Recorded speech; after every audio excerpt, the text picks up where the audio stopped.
Enhla nasezansi ngiyababingelela abenkosi, ngiyababingelela abakavezi ngimfumane bemzila ngafike ngamudla kanti ngiyifaka ilo yesiswini uqambi lankomba ilahlekile zofa umdlebe kwasoshangane lona olibingelelayo ngumntungwa ukholo ngwakwakhumalo kwikholo Khumalo TV ku-YouTube. Ngethemba bonke abenkosi basaphila, cha thina sisaphila emantungweni, sisaphila kwaKhumalo. Esithombeni bakwethu ke uCilo, inyoni ke encane ke ngendlela ke exakile ke kuthiwa ke uCilo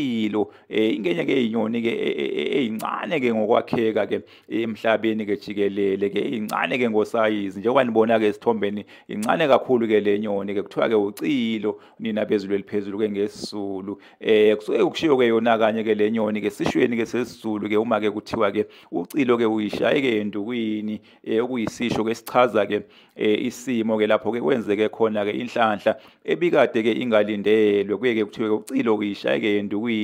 nina beqhawe ngesixhosa ke kuye ke kuthiwe ke umuntu ke uwelwe ngumqa esandleni okuchaza ke ukuthi ke kwenzeke inhlanhla ebikade ke ingalindelwe nina beqhawe.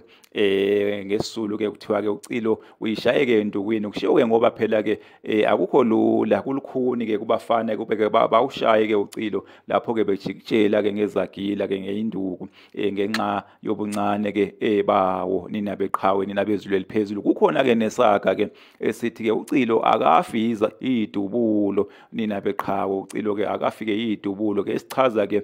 ukuthi ke umuntu kakufanele ke alahleke ithemba ngisho noma ngathiwa ke ubhekane ke nobunzima ke obungakanani umuntu ke akufanele ke alahleke ithemba, kufanele ke abekezele ke kuze ke bese kugcineni nina beqhawe uCilo akafike idubulo kushiwo ke kanjalo nina ke bezulu eliphezulu. Ake ngime ke lapho nina benkosi, nina benkomo yakha lemthonjaneni, izizwe zonke zayizwa ukulila igwitsha likaMdlaka ligwegwe lijiye zabasini bengoma.